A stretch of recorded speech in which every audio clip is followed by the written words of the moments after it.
Julie. Julie. Guess what day it is? Julie. Julie. Guess what day it is? Guess what day it is? Guess what day it is? Anybody? Anybody? Guess what day it is? Guess what day it is? Anybody? Anybody? Mike. What day is it, Mike? Woo-hoo! Mike. What day is it, Mike? Oh, come on, I know you can hear me. Leslie, guess what today is? Leslie, guess what today is? Leslie, guess what today is? Leslie, guess what today is? It's hump day. Hump day! It's hump day. Hump day! Uh-oh. Mike. What day is it, Mike? Uh-oh. Mike. What day is it, Mike?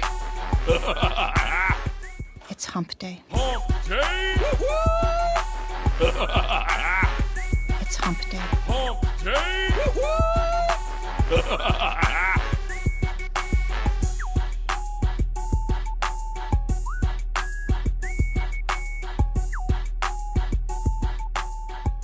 DJ All right. What's up, everybody? It is me. I am here. Let's fix that. No, I guess that doesn't fix that. Yeah, there we go. Hey, how's everybody doing? I know it's been like 2 weeks since I streamed. I've been dealing with these allergies, these fucking seasonal allergies, and it's been getting a little bit better, but it's just been one thing after another. And so I'm here. I wanted to get to some videos. How's everybody doing tonight? How was everybody doing tonight? That last video I put out was admittedly like a fucking banger. But it just covered the topic that I've always said. If you've been in my channel for long enough, you know that I've covered like the true force lonely before it was before it just got co-opted into just the fucking incel moment. Because some of these people actually had relationships and they're now true force lonely. And quite frankly, I don't get it. Only body that forces you to be lonely is yourself. Anyway, since we're doing this live stream, like, share, subscribe, all that other good shit. How's everybody week's been going so far? Hopefully Friday I can do a good stream because I should have Friday off. I've been getting into the 7 Days to Die recently, and it's been pretty decent.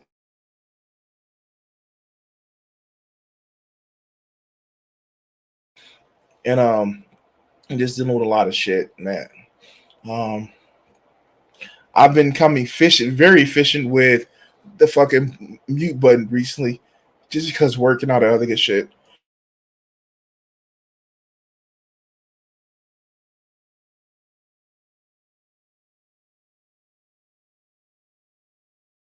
Yeah, so that's been a thing. That has been a thing. Shout out to my boy Derico Rents. He's finding like success over there in TikTok. Of course, we know Icon loves motherfucking TikTok. For me, it's just too short of a platform. I think that's the reason why I never really got into Twitter, other than looking at the porn. Yeah. But yeah. I just want to cover a few videos today and see how that goes. So anyway, I don't know how many I'm gonna get through tonight. Again, it's a weeknight, so I may not stream long. I kind of thought I got like one of my issues fixed with my car, but no, it didn't help. So I'm still working on like trying to pass my emissions test, which is a bitch to pass, especially here in Illinois. If you can't get it passed, then what ends up happening is um, they don't allow for you to get your sticker renewed, and that sucks because yeah, yeah. Anyway, so let's just go over a few things. All right.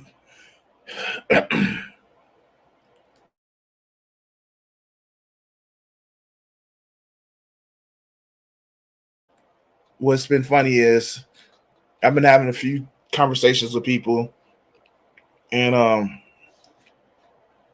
yeah, I think I've just been disenfranchised with the online left a lot, and part of it is like just a lot of current events happening, and I don't know. It's just one of those things where it's like, stop being stupid.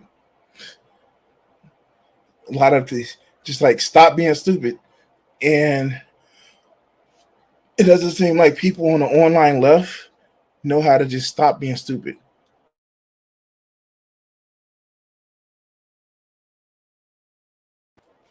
So I guess we're gonna cover this video first, and yeah.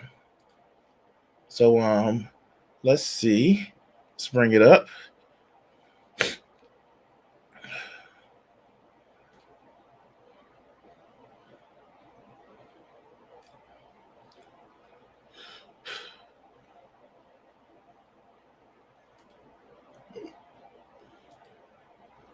All right.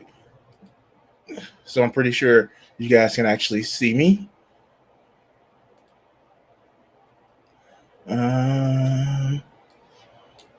All right. So we're going to be talking about second thought here. And this is going to be motherfucking interesting. God, this is going to be so fucking stupid.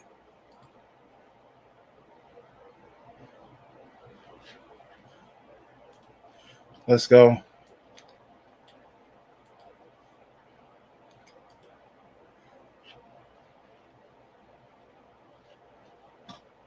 All right, let's go.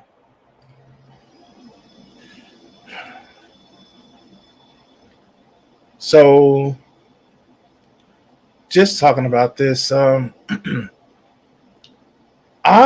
am somebody who has left-leaning ideas, but kind of seeing the discourse and the conversation that so many people are doing on the online left is just really soured me from calling myself a leftist. Sock them, all that other good shit, and God, it's just so weird where you get people that's supposed to, you know, represent your side, and they sound crazy. They sound crazy, and this is what we get from like people like Second Thought, and quite frankly, he's a tanky. He's a tanky that's also a rich suburban-born kid that on his second channel he likes to test power cars, but it's all about the great motherfucking resolution. And I don't get that part because it sounds like, no, it doesn't sound like it because he's been said, well, we're just entertainers, so we don't plan on trying to, be thought leaders and things of that nature. Yes, you do. You have a platform and you can't escape it. It's the whole phrase. What the other side do is propaganda. What we do is public relations. And the fact that this fool sits back up here and says that I'm just an entertainer, you shouldn't listen to me, I'm just somebody who has an idea and I just want to start the conversation. When you clearly said, this is the fool that says there are no civilians. And and I'm going to say it like this. If you're one of these people who believes that atrocities carried out by young men being convinced by old men to fight their wars, that, oh, it's just one-sided, you're either delusional or you don't want to share what can actually really be happening. This man says, well, what if Germans came and says Minnesota is my ancestral home? I got a better example for you. None of these people would be dead to rights if they says, oh, people that are black should go to the suburbs and cause devastation like it was created on October 7th. They would have a shit fit. And somebody who's for that could say, well, the black people are just going for liberation. They would have a shit fit. As a matter of fact, I was watching just the other day, TYT was like, who have been rah-rah champion, especially Cenk Uygur, been rah-rah champion the fact that, oh, what are the Palestinians supposed to do? They've been living in shame, and you've been making them feel bad for this long time. But don't forget, Martin Luther King was a peaceful representative and wanted peace. These people, I would say they don't have consistency, but no, they have consistency. It's whatever makes them feel like they're right instead of examining shit. Because here's the thing. I think housing should be decommodified. I think we should have a decommodified healthcare system. But when you put me in the same camp as these people who says there's no civilians, motherfucker, you part of a group that somebody can claim that there are no civilians too. But I'm rambling. Let's get on with the video. Let's go. It is brought to you by Ground News. I'm gonna speed it up. Authoritarianism, the practice of eating only people who have published books. Wait, that's not right. Authoritarianism, truly one of the words of all time. A decadent 7 syllables long and wonderfully vague. It's not vague. You want it to be vague. You wanted to lose value because here's the thing. What you want is your own strongman. Somebody that believes like you do and will just come in and motherfucking press the issue like you want the issue to be pressed. A lot of these people, and I know they said horseshoe theory was BS, but a lot of people they just want their own brand of strongman. Instead of thinking that there is a country of 330 million people, and let me try to convince those people for our side, it's, well, no, they just don't need to vote. Or no, we if you can't accept what I'm telling you, then you haven't read any theory and you're just stupid. What's up, Bill? But let's hear this. Let's hear why authoritarianism. We need to talk about authoritarianism. If you've ever had a conversation about politics, and if you're watching this channel, I'm sure you have, you've likely heard someone use the term, or maybe you've even used it yourself. It's popular in pretty much every corner of the mainstream political spectrum. Liberals, conservatives, the dreaded centrists, and even some lefty groups like anarchists and libertarian socialists. But what does it mean? And what gives it so much weight in the political discourse? So you know what it means, dog. This is the crazy stuff that I just really, really hate. Because you know what it means. You know exactly what it means. What your concern is, you don't want your particular type of authoritarianism to sound just as bad as everybody else's. Does some of the authoritarianism involve taking away human rights? Yes. Dehumanizing people for choices that they can't control? Yes. but you also want to demonize people that you just don't agree with, and you don't have the fucking skill to convince. The reason why he has this channel is not to convert people, maybe at first, but ever since this fool fell in with Hakeem and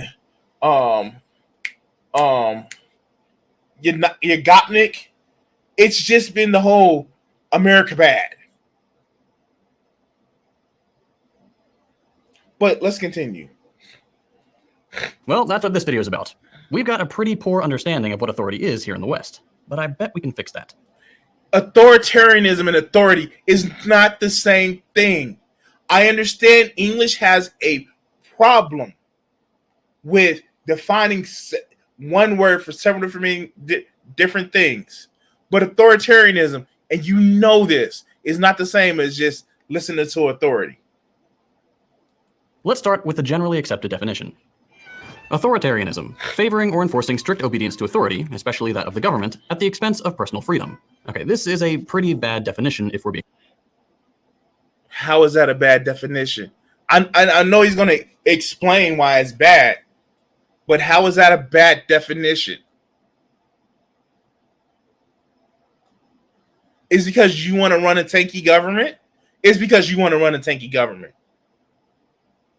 Being honest. It mentions the government in there, but doesn't really commit to being political, just kind of when you want people to follow the rules. That's not super helpful.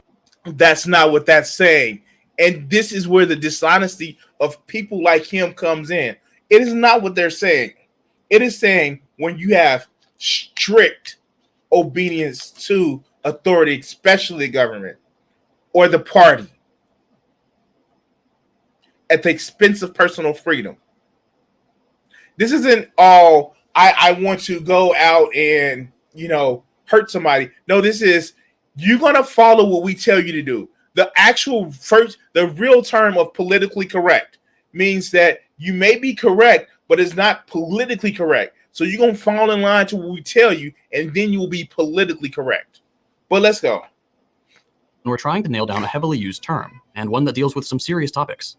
Okay, so what if we expand it to include how people generally use the term? Generally speaking, when someone uses the word authoritarian, they are often, but not always, using it as a term to demonize a system that is different from their own, regardless of the facts. They're using it as a synonym for totalitarian, a word you don't really hear much anymore. It's sort of fallen by the wayside in favor of authoritarian, kind of like using the word commie as a slur has been superseded by tanky in the last few years. I feel bad people call me a tanky. I feel bad. People call me a tanky. Oh, you feel bad people call you a tanky. Damn, these people, boy.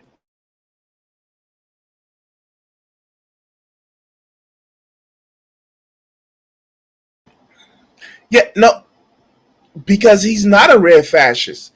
Because there's no such thing as red fascists. There's no such thing as red fascists in Ba Sing Se. Let's go. Same idea, different era. Both of these words, authoritarian and totalitarian, have been leveled at fascism and communism, often in a direct attempt to conflate the two. This is largely due to the US's extreme anti-communism post-World War II, to the point what the Soviet Union had was not communism. It wasn't. It was state capitalism.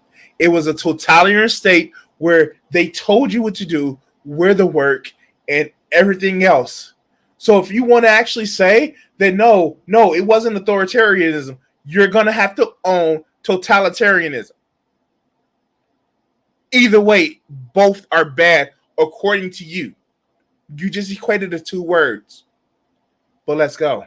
That they'd lump in their former friends, the people without whom the Allies could not have won the war, with what most people believe to be the greatest evil in history. Just because I ally with you doesn't mean we're friends. There was no friendships. Look. I'm going to say this, and I'm going to need you to really clearly hear me.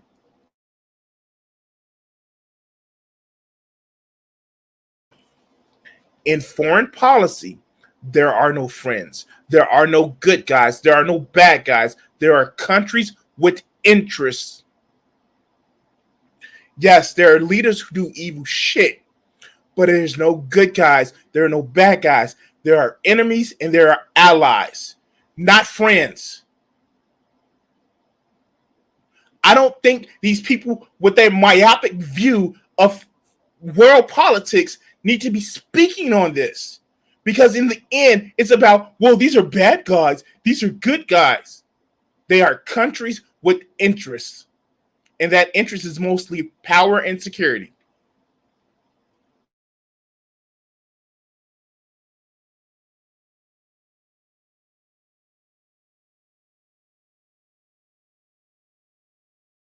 Until these children get this. And I'm calling them children because they're acting like world politics is some Saturday morning cartoon. They will be forever stuck in a cycle of, well, this person did something bad. This country did something bad. So they must be bad guys. They have no idea of the fact that politics, they don't even know local politics, much less national politics, and they're going to step on a global stage. But let's continue. Yeah, okay. Yeah, that's all well and good. People use a political term vaguely to demonize their opponents. Big surprise. But we still need some specifics. What exactly makes a state authoritarian? Well, if you have a scroll through the comments of just about any political video that talks about socialism, you'll find people ready with their pre-written list of objections, usually bundled under the prime objection, that's authoritarian. Things on that list include the existence of large prisons or labor camps, a covert police force, state media, a strongman leader, censorship, that sort of thing. And America bad. America bad. America bad. America bad. America bad.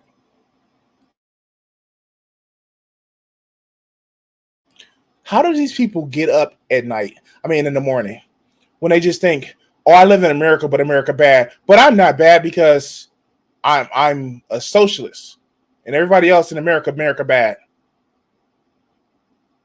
Literally, if you have an idea of getting rid of people that actually do crimes, please let me hear it. I, as a black man, understand that there are people that go to jail for crimes that they didn't commit or over policing, but there are people who are noticeably criminals that deserve time away from society. They need to be put in a place away from society for our safety and theirs. Is some of it informed by poverty? Is some of it informed by the drug war? Yes. But what is your solution other than saying America bad? And I'm sorry, these are fucking tankies. He just capped for Stalin. Oh, the Soviets were your friends. This is Stalin. The first people that Stalin took out when he came to power were other leftists. What is your problem? Oh, no, strongman. Every criticism that he laid down just that few moments ago can be laid down at the feet of his preferred country. I mean, like, goddamn, we are above doing a whataboutism. That I'm not trying to do that. I'm asking for him to judge by the same token he wants to judge America. Because again, the Soviet Union was imperialistic too. They went over and took over countries too. Remember, the first war in Afghanistan wasn't the US. But let's continue. And to be fair, all those things do sound scary, and none of them are ideal. I think we can all agree that we'd love to live in a society where prisons didn't need to exist. But let's not get ahead of ourselves. Before we go any further, I want to emphasize that I'm not trying to attack anyone here. The objection to authoritarianism is... I'm not trying to attack anybody here, but I'm laying out attack patterns that my viewers are going to use. I'm not trying to attack anybody here. That's why there are no civilians, right? This is a weird frame to pause on. But let's go. It's present in a lot of different camps. People may define it a little differently. For example, a libertarian might call seatbelt laws authoritarian, while a liberal might consider the influence of the church on the government authoritarian. Oh, and bedtimes are authoritarian. You know what it means. You're trying to downplay the word because you are fully aware of your preferred government would actually lead to. Bedtimes are authoritarian. The fuck? The fuck? Let's go. Meanwhile, my anarchist friends are yelling from the back of the room that the very existence of a state is authoritarian and we need to abolish bedtime. Again, teasing, no offense intended. Okay, we all on the same page? Authoritarianism is a red flag for a lot of people, and there are some specific objections we can consider. So, let's consider them. Here's what we're going to do for the rest of the video. First, we'll look at the list of objections as understood by liberals. And I mean that in the broadest sense. Liberals as in subjects of liberal states, not in the conservative versus liberal sense. Then we'll look at those same objections as understood by the left. Again, pretty broadly speaking. Basically everyone from social democrats and beyond. Then finally, we'll consider a better way to understand authority and authoritarianism. Sound good? Authority and authoritarianism. Again, why are you trying to conflate the two?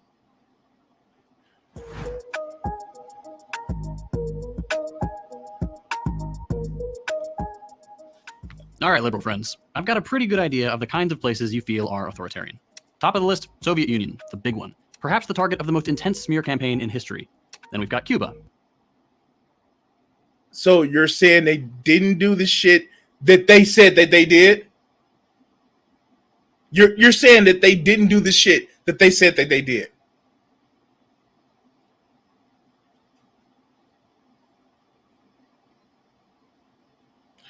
I'm sorry, I'm confused.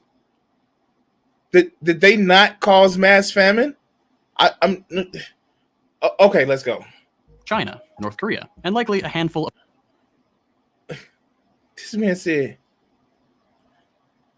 "Hold Top on." of the list, Soviet Union, the big one. Perhaps the target of the most intense smear campaign in history. Then we've got Cuba, China, North... Now he said China, right? Let me see if I can move it back a little bit.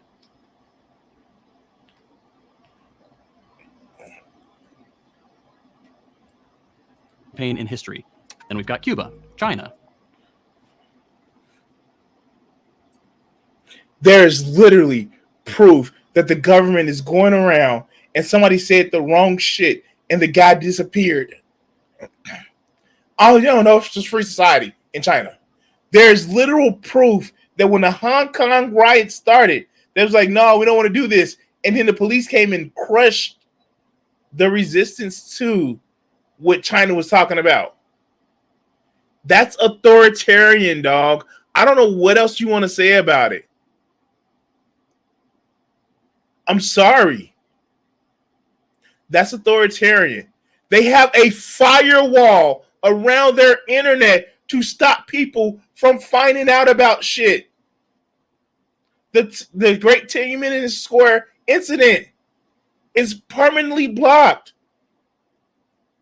You cannot compare Xi Jinping to fucking Winnie the Pooh. It is authoritarian. It is the what did he say? The I'm gonna break it down. The absence of freedom or the control of the fucking states. This is authoritarian when you can't draw a cartoon character because the head man in charge, who literally was a victim of his own father being sent to Gulag, sent away and being sent to a worker camp because he didn't fall in line with the state. You are literally saying this is an authoritarian. North Korea. Again, a country who has a firewall and a literal mind wall around their people. What are you doing? Why are you capping for these people? It's okay to call them bad. You don't need a good guy on the very end to say America bad. You can actually complain about the people who are in charge. You can say this person in charge is bad, this person in charge is bad, but the people themselves, they have to follow the leader or they get disappeared. But people like this don't think about that shit. They just hear country, good, bad, good, bad, good, bad. But let's go. And likely a handful of other projects, but I think it's safe to say that these are the big ones. When you look at any of these projects, it's not difficult to see the one thing they all have in common. They're all socialist. No, they're not. They're socialists in name only. They claim to be socialists, but they're not socialists. And when you see this, it's not entirely unreasonable to come to the conclusion that authoritarianism is a core feature of socialism. We'll address this a bit more thoroughly in a few minutes, but suffice it to say that in the West, we may have a slightly biased opinion on the matter, through no fault of our own. We've just been subjected to nearly 100 years of Red Scare propaganda. Again, tell me where even the shit that they said that they did was wrong. Tell me where.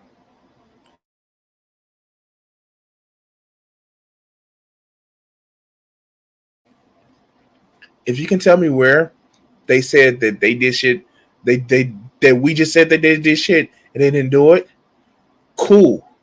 We can have that discussion. But the things that they have their records on actually saying that they did wrong. And that's the thing about people like him. They won't even take the things that they said that they did wrong into consideration. But let's continue. At this point, everything we're taught growing up in the imperial core, especially in the US. People will unironically use everything we taught in the imperial core. They can really go suck on a pig.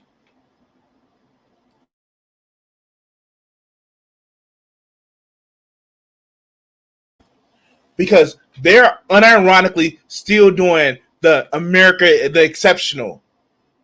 They are unironically doing it. Because instead of saying America, the exceptional good, they are literally doing America, the unexceptional bad. If you have an issue with the way shit is, do like your friend, non-compete. Go move to those countries. Oh, wait, you're not? You're not. I wonder why.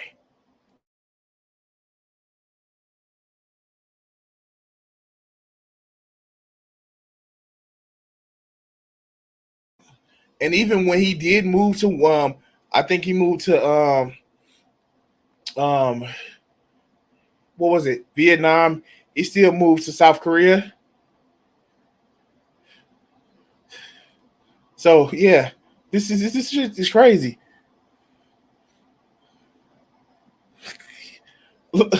Look.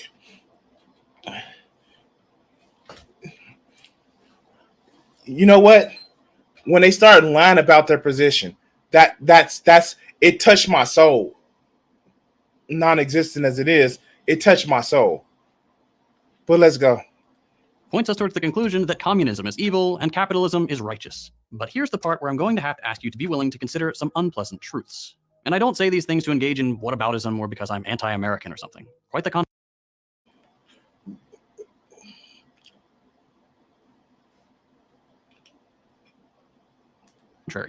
I believe that in righteous. But here's the part where I'm going to have to ask you to be willing to consider some unpleasant truths. And I don't say these things to engage in whataboutism or because I'm anti-American or something.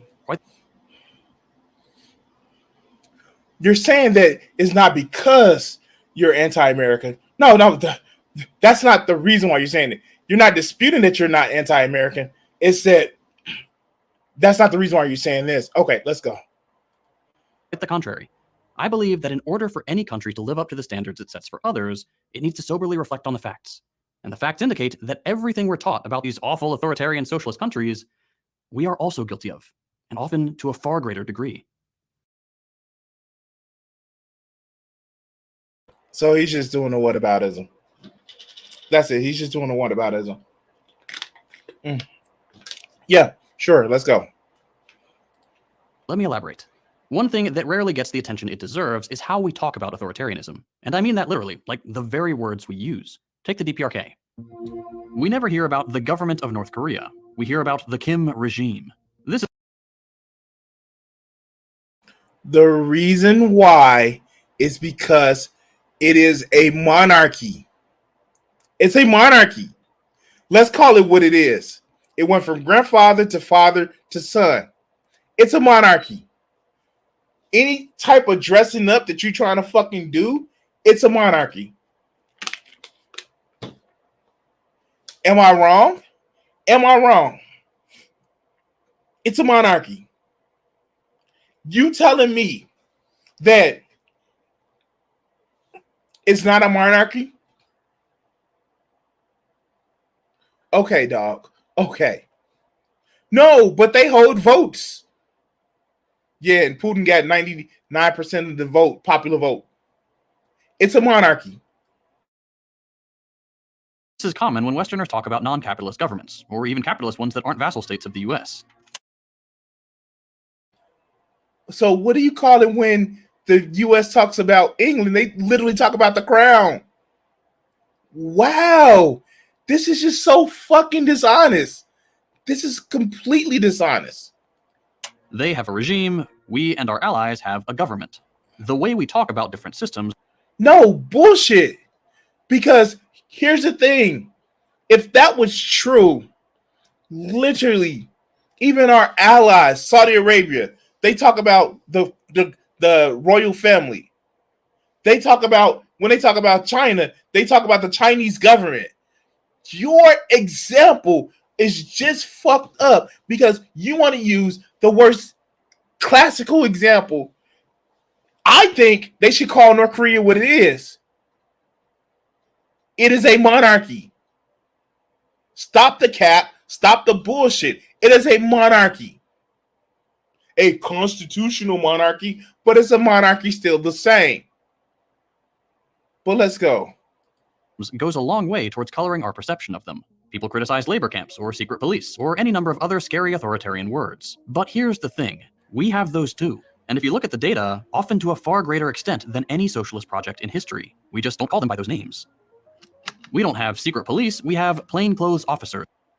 That's not what that is. Oh my God. Wow. That is so dishonest. We call them spies. They're called CIA agents. Don't you get that? Wow, this is completely dishonest. Or if you want to say this, they call FBI agents. People that investigate inside the country. And last time I checked, FBI wasn't a euphemism for some motherfucking great, great police force. This is stupid. The comparisons, I used to watch this man, and then something started triggering me like, wait, what the fuck is going on with the way he's talking? Let's go. Or the intelligence community. We don't have gulags, we have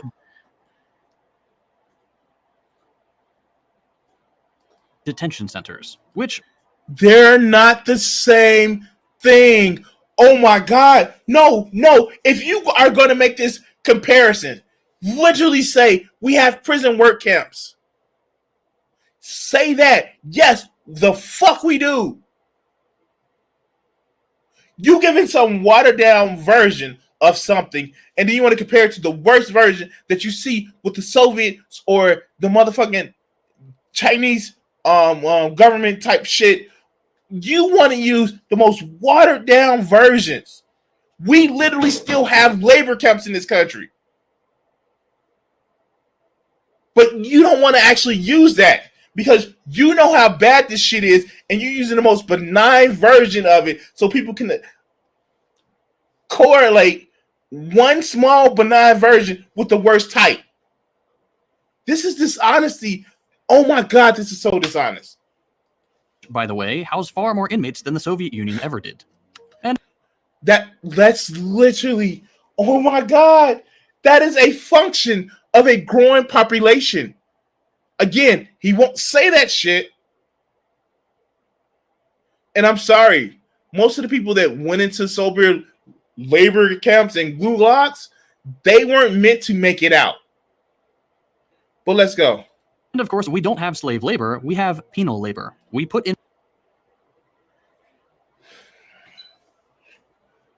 Again, this is the shit that I'm talking about.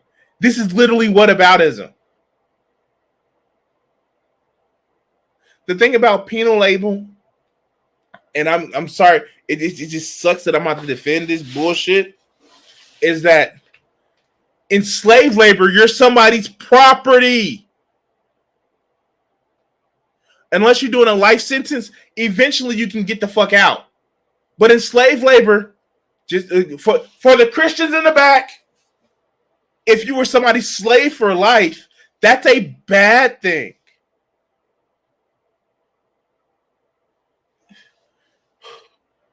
Let's go. Inmates to work manufacturing hand sanitizer during a pandemic or fighting fires because enshrined in the 13th Amendment to the United States Constitution, slavery is illegal except as punishment for a crime.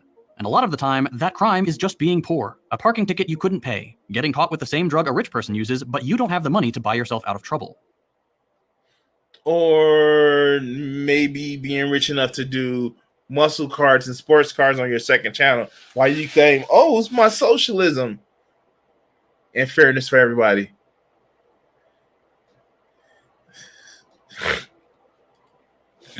We don't have a Ministry of War, we have a Department of Defense. Despite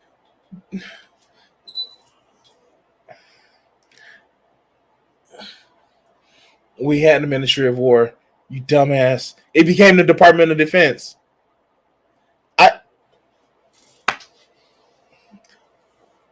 I'm sorry, help me out with this. So, are you not supposed to have any armies? Being imperialistic or not? Are you not supposed to have any armies? How do you solve the protection of your country issue if you don't have a Department of Defense? Oh, you don't, because you let Russia come in and take over Ukraine, or you would let Russia come in and take over Ukraine because that belongs to them or some shit bullshit. never once fighting a defensive war. Every military action taken by the United States, from bombing hospitals to... Wait. That's not what that means. Oh my God. Oh my God. It's called the Department of Defense, but it never fought a defensive war. Huh? It's called a Department of Defense, but it's never fought a defensive war. No, that's not what it means. It's a euphemism for our warfighting department. It's called the Department of Defense, but it never fought a defensive war. Go fucking sit in the corner. Go fucking sit in the corner. Drone striking foreign citizens is given the cover of defense. We don't have state media or propaganda. We just have news. Those news outlets are, of course, all owned by the same corporate interests who funnel millions of dollars a year into government pockets to make sure their profits are secure. And their anchors dutifully repeat the ruling class's ideological positions. This is extremely dangerous to our democracy. This is extremely dangerous to our democracy. This is extreme. Okay, so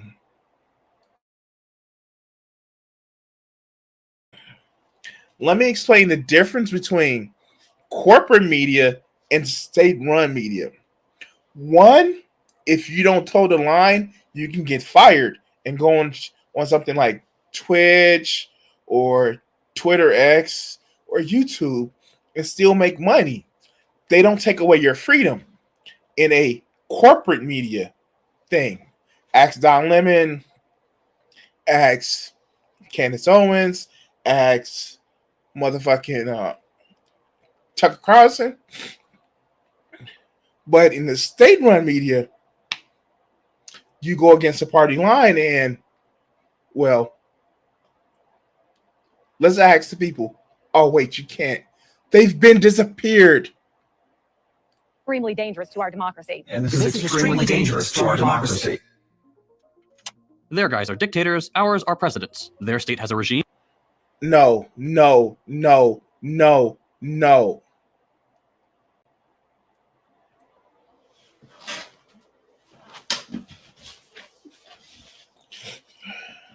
Does the president have too much power that should be left with Congress? Some of it should be left with Congress? Yes. But you know good and goddamn well that those two don't equate. You know good and goddamn well that those two don't equate. This is bullshit. Let's go.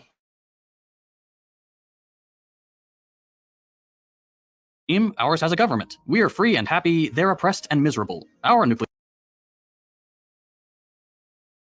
arsenal is for deterrence. Theirs. A country that said they want to light up the West Coast. This is bullshit. These comparisons are bullshit. Is a threat to global peace, despite the US being the only country on Earth to have ever used nuclear weapons. And we did it twice, on civilians, on purpose. We have a democracy, they have a dictatorship, despite by... What's the difference? Now, you can talk about the illusion of, do your representatives really represent you, and all that other good shit. But when your country is literally, they tell you what to do, say, and think without any question, and you coming back with this bullshit, this is stupid. But let's continue. All accounts, places like Cuba and China having far more representation and opportunity for democratic involvement than places like the US. So the way we talk about government structures, characteristics, and actions... Prove it. Prove it. Prove it. Prove it. Prove it. Prove places like China has more representation than what the US has. Prove it. Like, where's your source, bro? Oh, your source is you made it the fuck up. I don't get these people. I don't get these people. Because most of it is just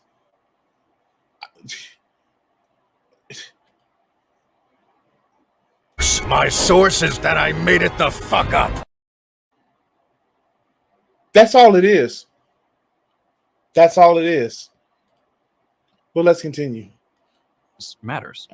Without even knowing it, we can end up falling prey to some very subtle, very sophisticated propaganda that primes us to hate people we've never met, whose economic and government structures we know nothing about, and with whom we share far more in common than we do with our own leaders. Okay, fine, but those are just words. Who cares what we call... We are literally talking about the people. Again, we're talking about the rulers.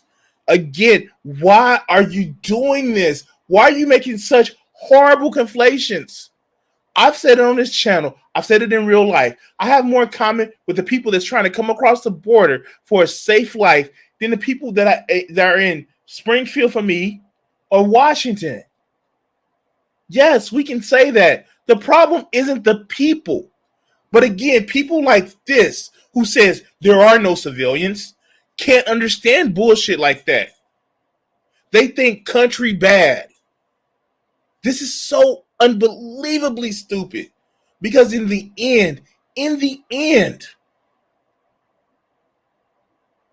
it's about countries and it's about their leadership. I don't think people in Russia are inexplicably evil, even the shit that's going on in fucking Ukraine. But what I can tell you is this: the people that's running those motherfucking countries, like Putin, is a fucker. He has some of the same threats against his own people that he would have against the countries around him. That's not me saying all Russians are bad. No, that is literally me saying that some of the leaders are fucked up. But he's trying to conflate. It's like he's trying to move between, conflating the people with the country and then the countries with the leaders. No, that's not how this works. And then I'm sorry for anybody who's above the age of fucking 14. We can realize there are separate entities. But let's go. All our stuff. All right? Let's talk specifics. In a striking 2012 article by Adam Gopnik called The Caging of America, the author notes that, quote, overall, there are now more people under correctional supervision in America, more than 6 million, than were in the Gulag under Stalin at its height. What were the populations of the country? To just say some shit like that, if I'm living in a country with 20,000 people in 1945, and there are 10% of the population that's in prison. If now in 2000, I'm living in a country with motherfucking 100,000 and it's 10% of the population. That's literally more people by population growth alone. Again, this is bullshit conflation. But let's go. And this is coming from an American writer with a thoroughly liberal worldview. It's a poignant comparison because, as we all know, Stalin, gulags, and the Soviet Union are the trifecta of what the average person sees as authoritarianism. The fact that we're doing worse than that, even if you buy the inflated numbers of widely debunked books like the Black Book of Communism, should tell you something. And fun fact, the CIA wrote a report in the 50s that the whole Stalin strongman thing was largely a myth. It was just a very useful myth to the capitalist powers, so why not perpetuate it? But I know what you're thinking. That doesn't mean that he didn't use the myth. That doesn't mean that he didn't use the myth. Oh my God, that's like, okay. More recent example. Iran, seen as a big terrorist supporting country in the world. And it came out recently that they lost control of those groups a long time ago. That still doesn't stop the myth that they're the big terrorist controlling country in the world when they're not really. They just wound some people up, and now they don't have control of them. Now they're fighting some of the worst people that they actually help support. Because that's how politics work. That's how global politics work. You don't just have control over one group. But let's go. Everybody knows the US has a thing for prisons. That's like one thing we could ease back on a little bit. That doesn't make the country authoritarian.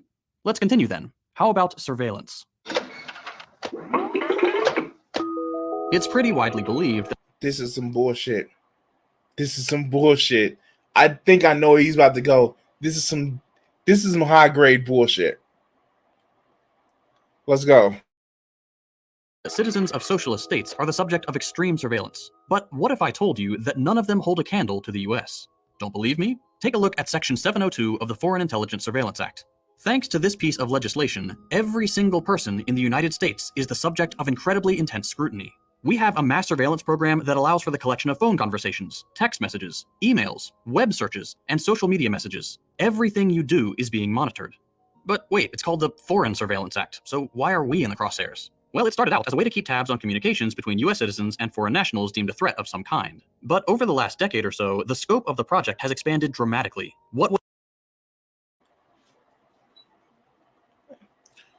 Are we being over surveillance? Yes. Are we willingly being openly surveillance because we're giving, like, this is whatever, like, the people that said the shot, the poke, the jab, put microchips in your blood were the same people that were recording recording videos on shit like this. They're recording videos on things like this. You know, the microchip that tells you exactly where you're at. That's why I thought it was stupid when they said that bullshit. And we opt in to say, yes, you can spy on me, so I won't have to log in as many times.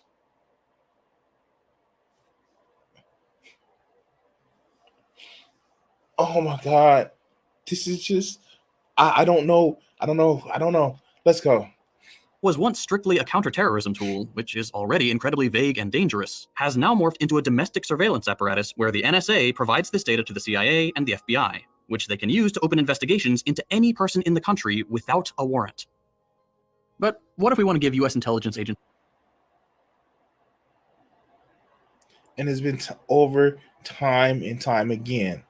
The fact that you're collecting so much data is a security risk because you're not focused on one particular person. He knows this. He knows that this is the shit that has been critical of this. He's just using it as a gotcha, bitch. Like the fuck. Let's go. And sees the benefit of the doubt. They're just doing their job, right? If you're not a criminal, you have nothing to hide. According No, a lot of people that were in the FBI and the NSA were spying on their lovers and girlfriends and boyfriends and husbands and wives. Yeah, no, because people were people were doing bogus shit. Okay, let's go. I hate having to defend this bullshit.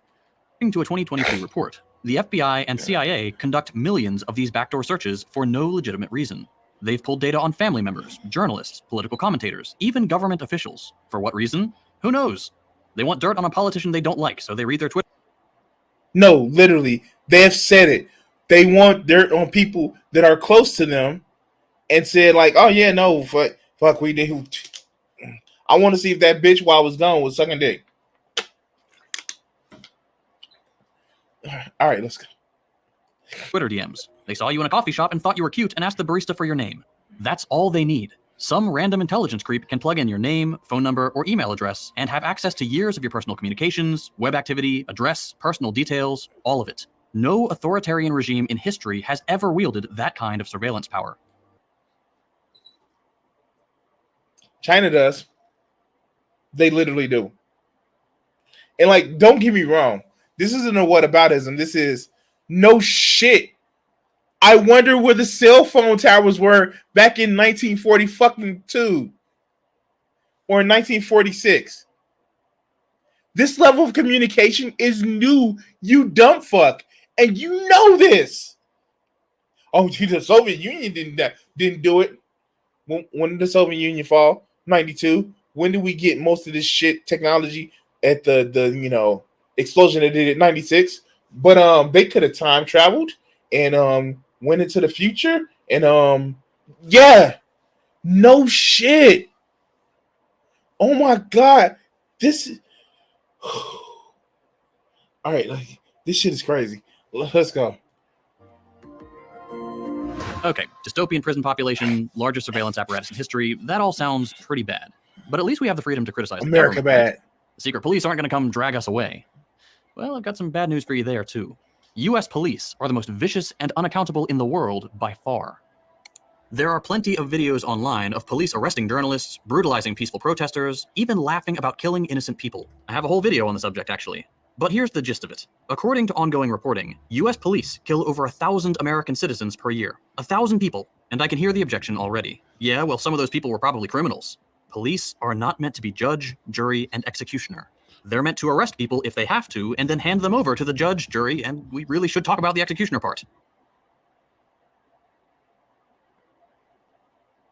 So, your criticism about police officer is that they don't have enough training and they're doing their job poorly. And my biggest criticism of police officers, not that they're evil, not that they're corrupt, but they're the biggest criticism I have with police officers, and you guys can probably, disagree with me. They're fucking lazy. They try to do the easiest shit to do their job. They're fucking lazy. The second critique that I have are they're fucking cowards. So they're lazy and they're cowards. But to second thought, they're mustache twirling bad guys. They get their orders like they're fucking putties, and the government is fucking Lord Zed. Fuck. Let's go. Open social media on any day of the week, and you'll see a story of an officer-involved shooting, where the media tries really hard to twist the reporting to make the cop sound less like a murderer. With body cameras often required these days, it's getting harder for them to hide their crimes, though they still try. Anyway, and it's almost as if that, there was a thing where body cameras weren't there. And then it was a big push to make sure the body cameras did get there. No. That was like authoritarian state that just says we're going to give you body cameras.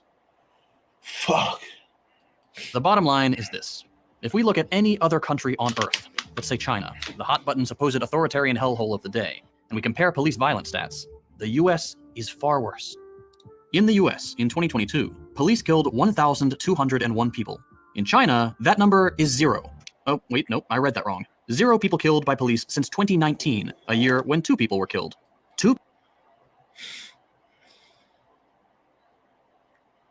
How many people were disappeared?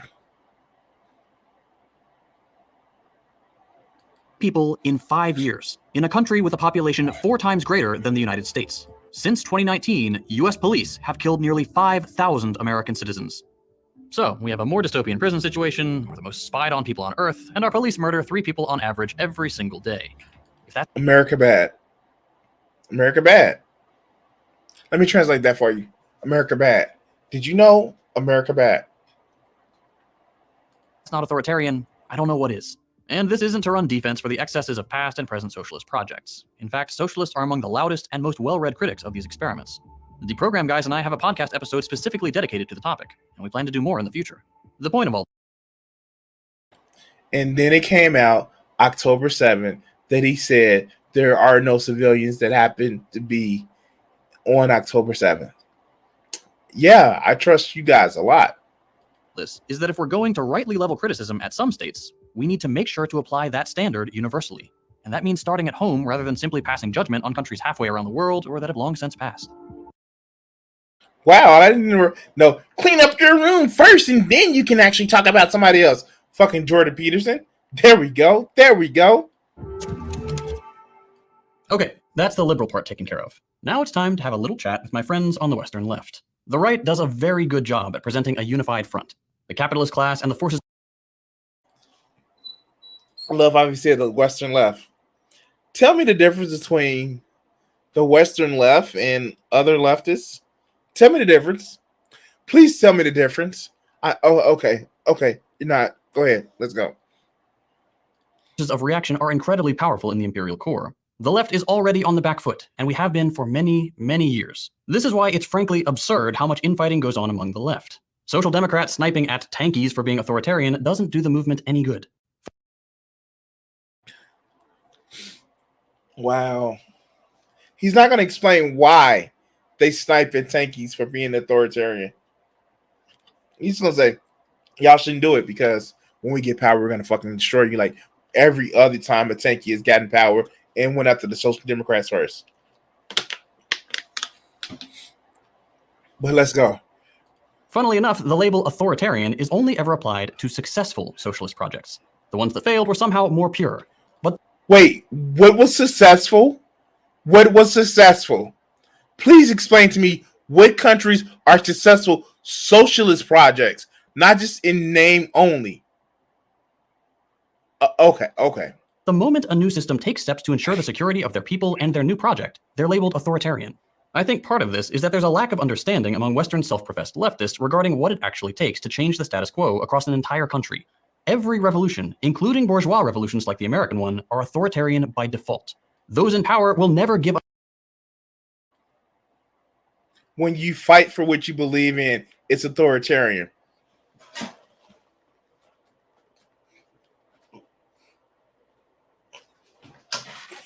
I hit you in the arm, so it's authoritarian.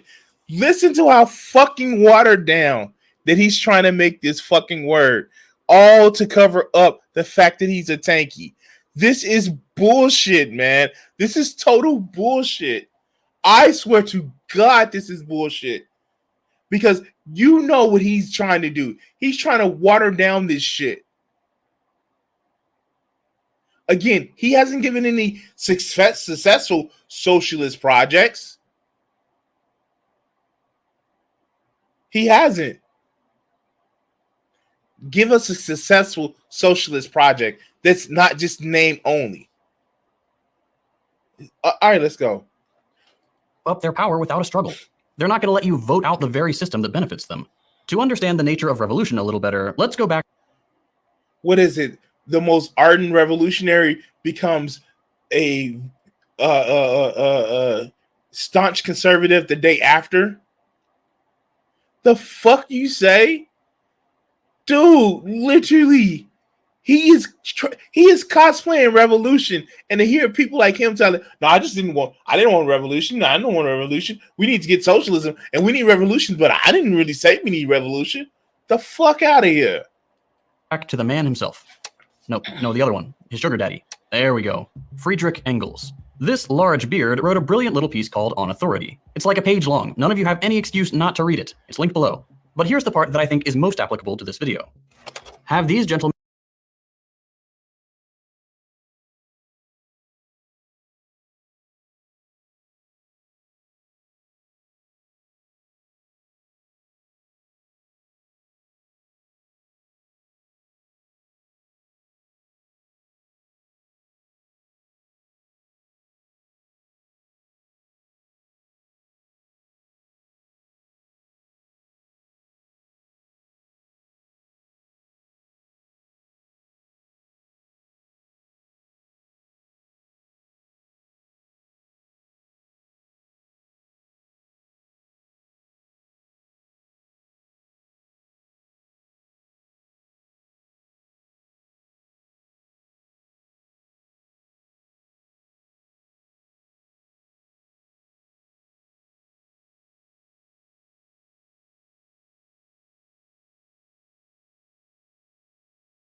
Oh, my fault. Thank you.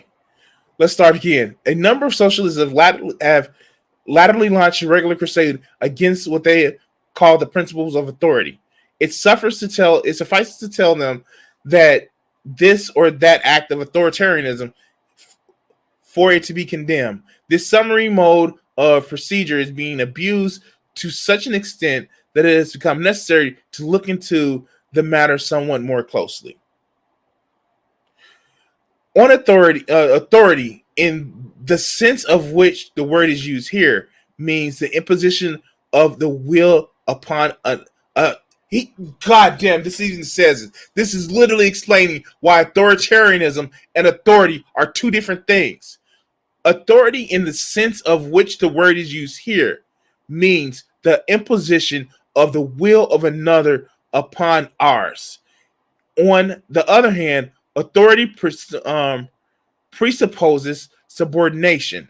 Now, since these two words sound bad and the relationship which they represent is disagreeable to the subordinate party, the question is to ascertain whether there's any way of dispensing with it, whether given the conditions of present-day society, we cannot create another social system in which authority will be given no scope any longer and would consequently have to disappear.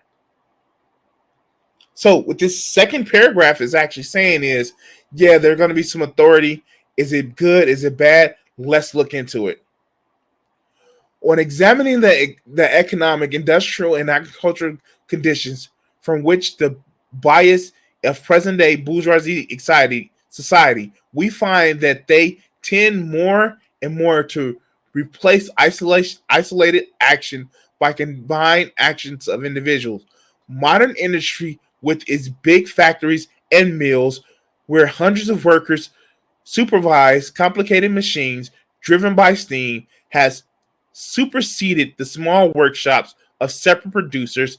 The carriages and wagons of highways have become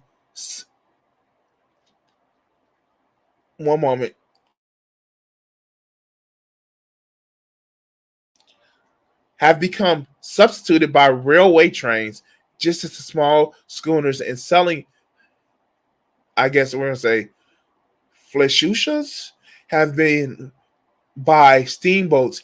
Even agricultural fields increasingly under the domination of machines and of steam, which slowly but relentlessly put in the place of small proprietors, big capitalists who, with the aid of hired workers, cultivate vast stretches of land. This is literally talking about the progression of what we see society and how certain things can't be said, oh, we need to do it like they did it 150 years ago, because things are always changing. Everywhere, combined action and the complication of processes dependent upon each other displaces independent action by individual, but whoever mentions combined actions speaks of organizations. Now it is possible to have organizations without authority. Again, this is talking about leadership, not actual crushing government. Oh God, these people. If he is taking this as authoritarian is just going against leadership in companies because we need to organize people under a group. He's not saying this, is he? He's not that stupid, is he?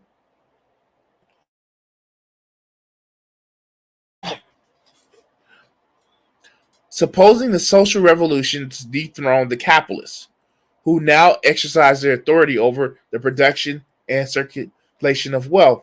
Supposing to adopt entirely the point of view of the anti-authoritarians that have the land and the instrument of labor have become collective property of the workers who would use them. Will authority have to be disappeared, or will it only have to change its form? Let's see. Again, this is talking about, well, yeah, this anti-authoritarianism are saying like, no, this anti-authoritarians, they're literally talking about libertarians. They are literally talking about libertarians. All right. Let's take away the best example of the cotton spinning mill. The cotton must pass through at least 6 successive operations before it's reduced to the state of a thread, and these operations take place for the most part in different rooms. Furthermore, keeping the machines going requires an engineer to look after them, after the steam machines to make the mechanics to make the current repairs, and many other laborers whose business is to transfer the products from one room to another, and so forth. All of these workers, men and women and children, are obligated to begin and finish their work at the hours fixed by the authority of the steam, which cares nothing for individual autonomy. The workers must therefore first come to an understanding on the hours of work, and these hours, once they are fixed, must be observed by all without expectation. Thereafter, particular questions rise in each room at every moment concerning the mode of production, distribution of material, etc., which may be settled by decision of a delegated place at the hands of each branch of labor, if possible, but by a majority of vote, the will of a single individual will always have to subordinate itself, which means the questions are settled in an authoritarian way. That's not the same, dog. This is that example of, oh well, what if a factory full of people votes to not keep the not to have black people working there? This is exactly the same example. The automatic machinery of the big factory is much more despotic than small capitalists who employ workers have ever been, at least with regards to the hours of work. One might write upon the portals of these factories, leave ye that enter all the autonomy behind.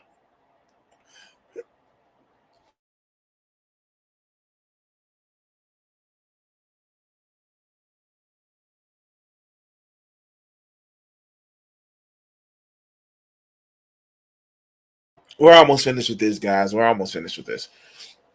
If a man, by a dint of his knowledge and inventive genius, has subdued the forces of nature and latter avenged themselves by subjugating him in such far as he employs them to a veritable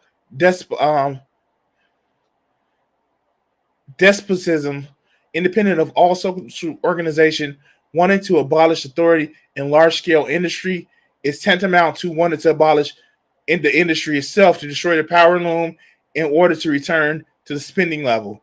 Let's take another example. The railway here too is a cooperation of an infinite number of individuals is absolutely necessary, and the cooperation must be practiced during precisely fixed hours that no incidents may happen. Here, too, the first conditions of the job is a dominant will that settles all subordinate questions, whether this is a representative by a single delegate or a committee in charge with the execution of the resolution of the majority of personnel, persona interested in each case that is very pronounced authority. Moreover, in which happens to be the first train dispatch, if the authority of the railway employees over the Han passengers were abolished. Again, this is talking about. This is more focused on how do we make decisions in the workplace. Is it by majority vote, or is it one elected, or one who has the power to control the workplace? This has nothing to do with the control of a country.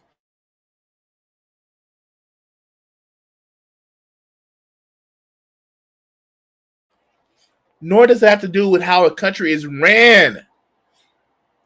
Oh, God. This is such dishonesty.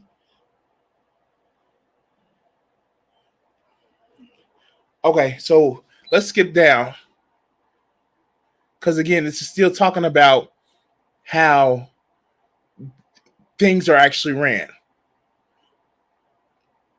Why do anti-authoritarians not confine themselves to carry out against political authority, the state? Also, socialists are agreed that the political state in which political authority will disappear as a result of coming social revolution.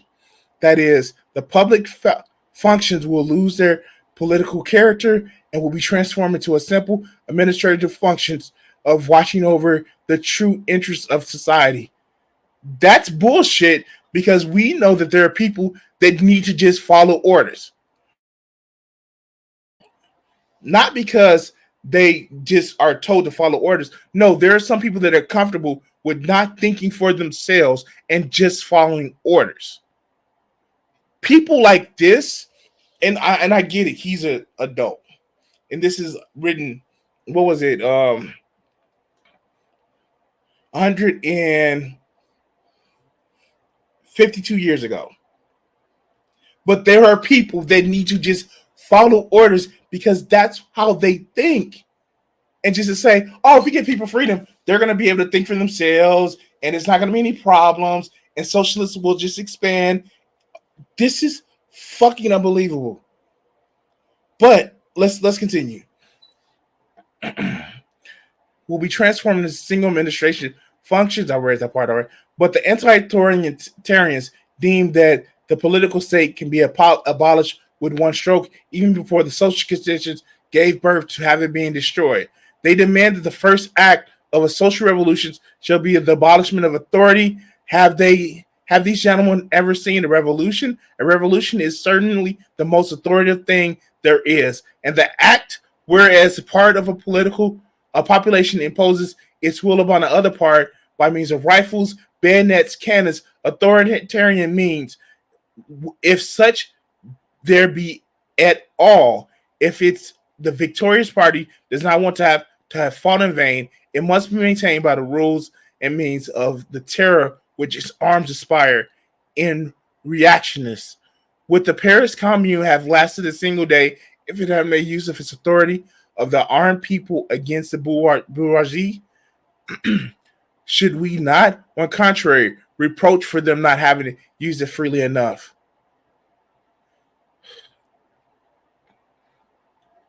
Oh my God, he's written a video essay literally trying to compare people who say that, hey, maybe the state shouldn't have this much power, this is what we're fighting for, to people who just like, oh no, it's about authority.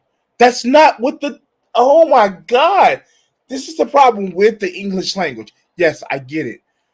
But this is so fucking stupid where it is generally just about how, hey guys, maybe we shouldn't use the government to oppress people and control people. Maybe we shouldn't do that. Guys, maybe we shouldn't do that. All right. All right, let's go.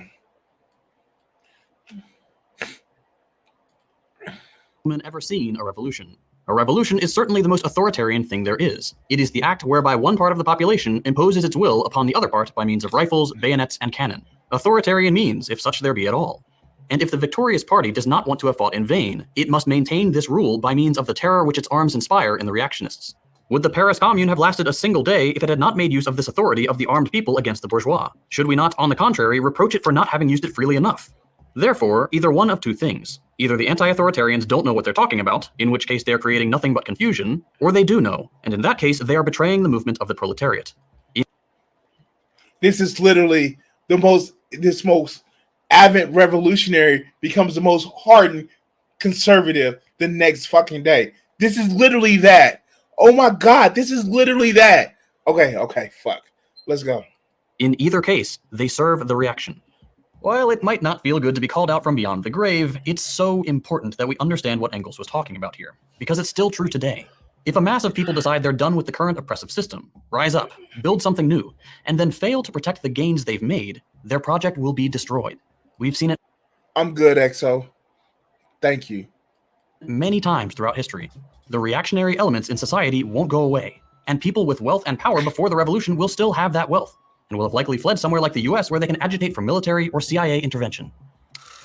This was the case in Chile in 1973, when the democratically elected socialist president Salvador Allende failed to take preventative measures to ensure the vicious reactionary class and their US-based co-conspirators couldn't undermine them. Long story short, the Chilean right wing launched a US-backed and US-funded coup to overthrow the government, eliminate Allende, and install a fascist military dictatorship that plunged the country into recession and suffering for decades. In order to avoid this happening, a budding socialist project, or heck, any project, requires police, it requires the shutting down of reactionary outlets, the banning of certain kinds of speech. There's a reason Germany banned everything related to the Nazis, for example. It's because they wanted to keep that sentiment from spreading. So you're just justifying cracking down on people. You're just justifying just cracking down on people because you need to keep them in line, because if you don't keep them in line, then your revolution was for nothing. Not that you make their lives better. Not that you be a better force of good to your people, that they won't go back that way. No, we just have to crack down because reasons. It is the epitome of, oh, now that I have literally, one, I'm about to make sure all the other people pay. The fuck? Spreading as much as possible. It requires an intelligence apparatus to listen for terrorist plots, which were all too common post-revolution. In East Germany, the reactionaries would routinely attempt to blow up civilian train lines. It requires prisons to keep these people off the streets. And historically speaking, the socialists have been much better at using prisons for rehabilitation rather than just packing human beings away to rot like we do in the US.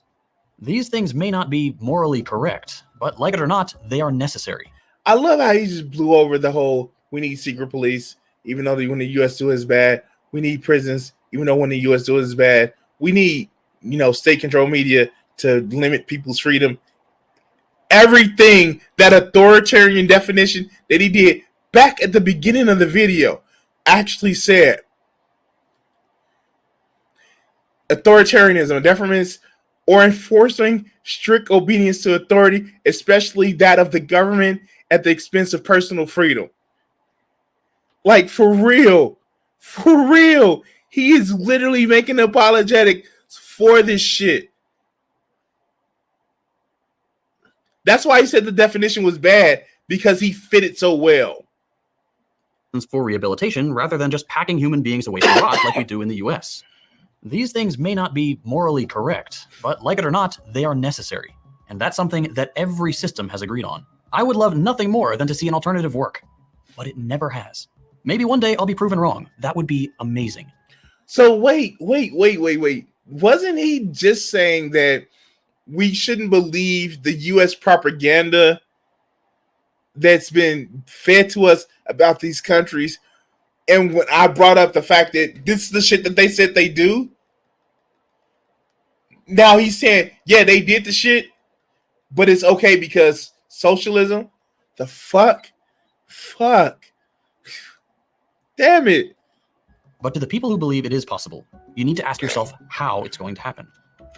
We've seen what the people in Tsarist Russia had to do. We've seen what the Cubans had to do. We've seen what the Vietnamese had to do, what the Chinese had to do, what the Americans had to do to separate from the British.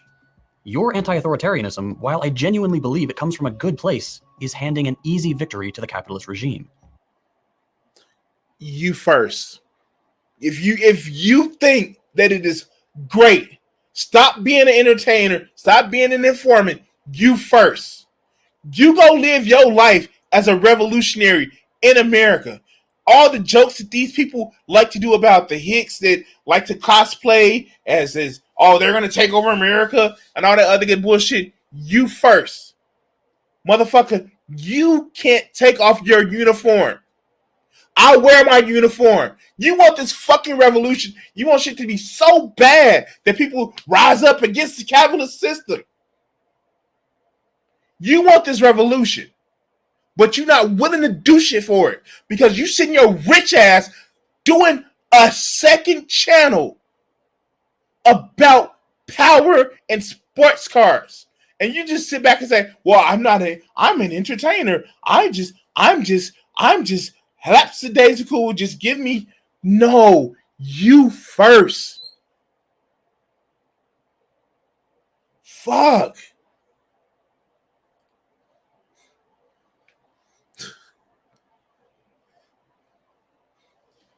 They want you to play by their rules. It's their game. You play by their rules, you lose. End of story. One final thing that's important to note is that this anti-authoritarian stance is very much a Western thing. And I think the reason for that is that we here in the Imperial Core are in a very privileged... Again, this whole, unironically, Imperial Core. Say America, dog. Just say America. Say America. Say America because America bad. Isn't an Imperial Core in China that's trying to take over countries around the China Sea, that's claiming different parts of the country, that's actively practicing in imperialism through India, Nepal, motherfucking Tibet?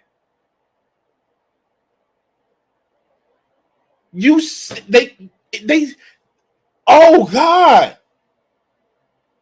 imperialism that Russia is actively doing now. But it's not imperialism when the countries are socialist or descendants of socialist countries. It's only America bad. Fuck these people. position. We can hold these naive beliefs because we don't have any skin in the game. We're not the ones under the boot. We're not the ones whose resources are being extracted, or whose homes are being bombed, or whose cities are being occupied by armed invaders in the name of freedom and democracy.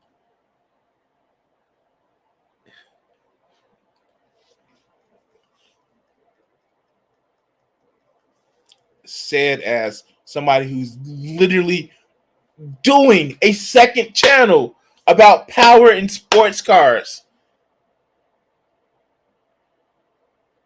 Do you know the U.S. literally has the same maternal mortality rates as some poorer countries? You're not experiencing it because you have your rich friends that live in the States, like, I don't know, Hassan Anabi, who literally is a Nepo baby of a doctor, and I think his mother was a lawyer or some shit like that, whose grandfather owned a company enough for his son to spawn a media empire. You do a second channel that does power cars. Again, you want this revolution, dog. When you can't take off your uniform, when you have to live day to day and be seen as an enemy without even knowing what your political beliefs are, I make no doubts that I've espoused leftist beliefs. I get that shit. I said, no, cool. But literally, you can take off your uniform. I can't. But let's continue. We have the luxury of condemning others because we've never been on the receiving end. Think for just a moment what it would be like if your neighborhood was occupied by a foreign military force, doing unspeakable things to your friends and loved ones, taking your belongings, burning homes. Asset seizure. Fuck. These people, if they actually just thought about shit. And this isn't just, oh, I'm black and so I have to deal with this. No, you not living in this country as a minority. These are the people that want to do, oh, we need to make things as bad as we will so more people can uprise. That's not how human beings work. If that was the case, people would have uprise in North Korea, the Soviet Union. It took other shit. People live and eat shit. If they feel like they have, like, if they eat shit together, things may turn out different. Nah, okay, I'm doing the has been no tell thing. But no. Especially when they told that it's as bad as this is, you can't get any better. And you conveniently put people in front of them that have it worse and say, at least you're not them. God, these people are so fucking. All right, let's go. Torturing people in the name of national security. What means would you resort to in that situation? I can't answer that for you, but it's something to think about. I know this has been kind of a heavy video, and for a lot of you, I'm sure this is the first time you've been asked to look at your home country more critically. If you're interested in learning more about any of the stuff we've talked about, there are links in the description. We all have a responsibility to choose our words carefully, apply labels correctly, and hold our own nations to the same standard we expect others to meet. Maybe it's time we retire the word authoritarian and try to engage with the facts more precisely, more honestly, and in good faith. This is a really interesting topic when you dig into it, and as you might expect, vaguely... All right, this is just his outro.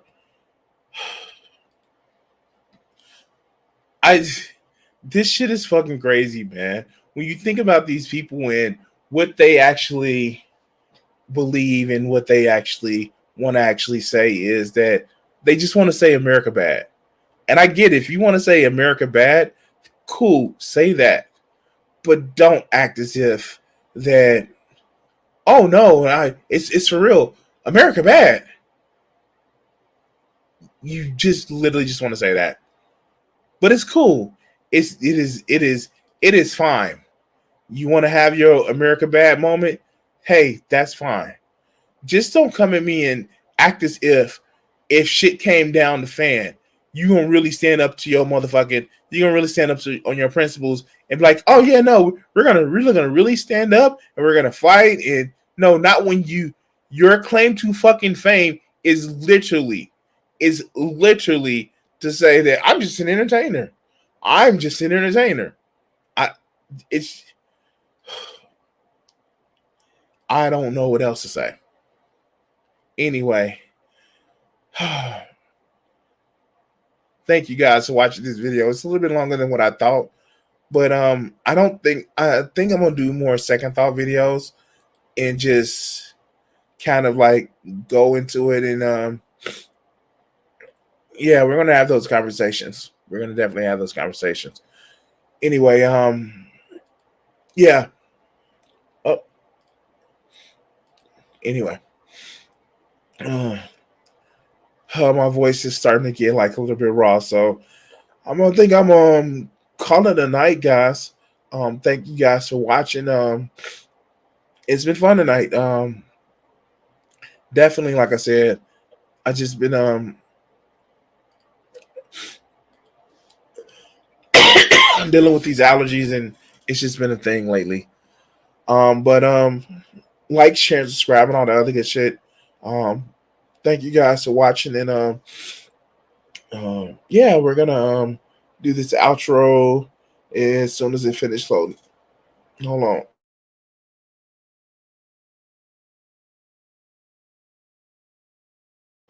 Oh, by the way, I've been working on new art. I think I'm gonna start doing a little bit more Instagram posts to just show more art that I'm doing.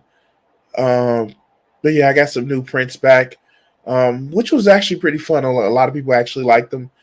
Again, it's just one of those things where I want to make sure that you guys get to see more of them. Okay.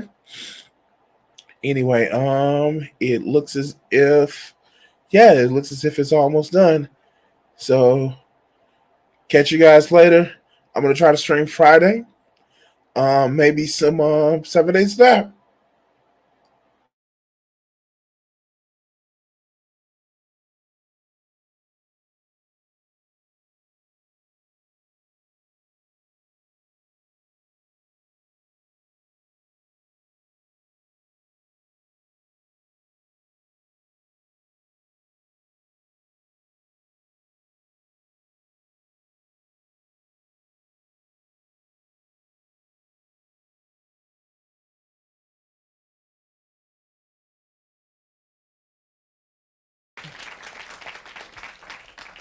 What do you think that these executives are afraid you're going to do to white America?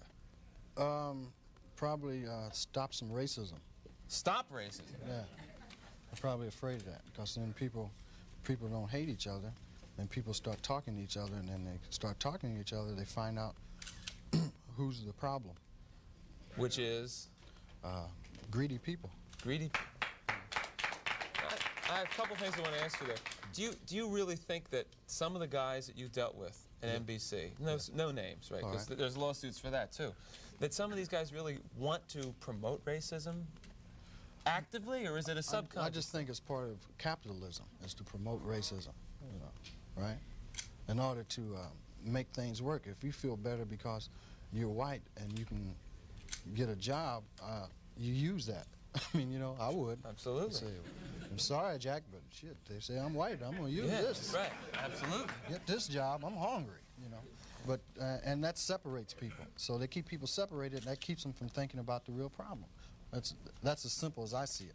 Probably it's not that simple, but. Now, all right, you and I are about the same age, right? We're in our mid-30s. How long is it going to take before guys who think like you, and I say guys who think like me, people who don't want to have racism in the country, people who don't want to be oppressing any minority, whatever it is, sexual, whatever minority, really get into positions of power and can change things? You can't get in a position of power, it seems, if you think like that. It seems that the only time you get in a position of power is if you're like the people that are in power. To me, I mean, that's the way it goes. I mean, people that get to become executives become like the people that were already executives. I don't know, maybe... They go in with good intentions, but it eats them up. It's like a cesspool, you know, it just gets on you and it starts eating. The system levels them. Pretty soon it's all Is that gone. what a cesspool sounds like? Yes.